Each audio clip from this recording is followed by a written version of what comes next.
На работу выйдем, но товары выдавать не будем. Об этом заявили сотрудники пункта выдачи заказов одного из маркетплейсов. Так они протестуют против новой системы штрафов. Все дело в том, что если покупатель возвращает бракованный или недоукомплектованный товар, всю сумму должен выплатить как раз-таки сотрудник этого пункта выдачи. Так ли это, мы решили спросить сами. Мы отправляемся в пункт на улице Декабристов. Двери открыты, сотрудник на месте. Ну а забастовки коллег здесь знают. Сегодня я не хотела открываться, но я открылась, потому что очень много постоянных клиентов, которые ни в чем не виноваты, товар у них оплачен, и их нужно выдать. Здесь в день выдают до 1000 товаров. Говорят, штрафы ввели с 3 марта. А получается, вам тоже приходилось платить штрафы, да? Мы платим их до сих пор. За подмену. Вот, специально... Есть торговая площадка, которую клиенты могут с ними ознакомиться. Брак, неправильное вложение, недокомплект товара. Это все идет 100% стоимость на нас, на менеджеров ПВЗ по последней руке. Поэтому суммы большие. По словам менеджера этой точки, раньше штрафы за брак или подмену товара составляли 25% от стоимости покупки. Теперь здесь могут остаться без всей зарплаты. Ну просто сфоткайте и там напишите комментарий. То, что не работает? Да. Пункт выдачи заказов на улице Вахитова. Здесь при нас покупатель возвращал бракованный товар. Но, по словам менеджера, платить штраф ему не придется. Ответы сотрудников наталкивают на мысль. Или правила не одинаковые для всех, или просто не хотят говорить. Мы отправляем как брак и все. А штрафы не приходят? Нет. Если мы потеряем товар, сами виноваты, то спишутся деньги, штраф делают. А так нет.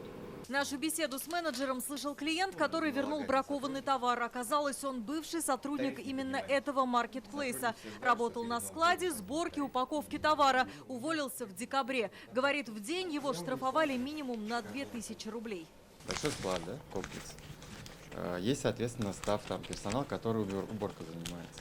Как можно сотрудник, который занимается сборкой, на него повесить штраф за то, что типа грязно? Там могут быть очень много необоснованных штрафов. Были случаи, что до 80 тысяч на сотрудников там и больше налагали штраф. Чтобы вы понимали, в день работает 3000 человек, да? В ночь, соответственно, 1500 человек. Ну, примерно, приблизительно, плюс-минус. Они вешают на каждого сотрудника по 2000 в день. Это не в зависимости, ты на работе, не на работе. В течение часа мы посетили 4 пункта выдачи заказов. В последних продавцы, казалось, ждали, что к ним могут заглянуть представители СМИ. Знаете, вот наш пункт пока не в курсе насчет вот этого. Да, мы пока не слышали таких новостей от руководства, поэтому спокойно работаем здесь. У меня лично зарплата ничего не списывает. То есть за этим нужно следить. И если из дома что-то приносят, обязательно заявки рассматривать. То есть как бы у меня лично ничего не списывали. О том, сколько бракованных товаров в день приходится возвращать на склад, ни на одном пункте так и не ответили. Где-то сослались на коммерческую тайну, где-то просто не ведут статистику. Мы решили спросить у казанцев, как часто они получают товар с браком. Нет, я вообще обычно не возвращаю, мне все подходит. Изначально, когда выбираю, смотрю отзывы. Иногда упаковка, например, там порванная, иногда там не доложили, например. Я смотрю на качество, я смотрю на отзывы, и в целом мне всегда все подходит. Я всегда знаю, что мне придет. Вот недавно заказывал футболку с дырками, вот, возвращал. В телеграм-канале ТНВ мы также провели опрос. Подписчики писали, с каким браком приходил им товар из интернет-магазина.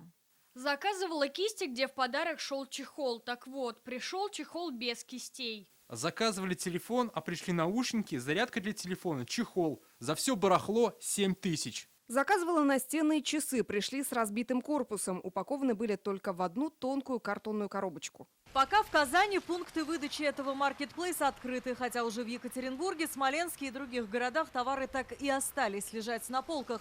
Сегодня в Госдуме должна была пройти спецвстреча с руководством маркетплейса, сообщает РИА Новости. Только депутаты заседали одни. Руководство интернет-магазина не пришло. Известно, что планируют внести в Госдуму проект закона, согласно которому компании не будут иметь права менять договор в одностороннем порядке. Алия Хайрудинова, Роман Фенин, ТНВ, Казань.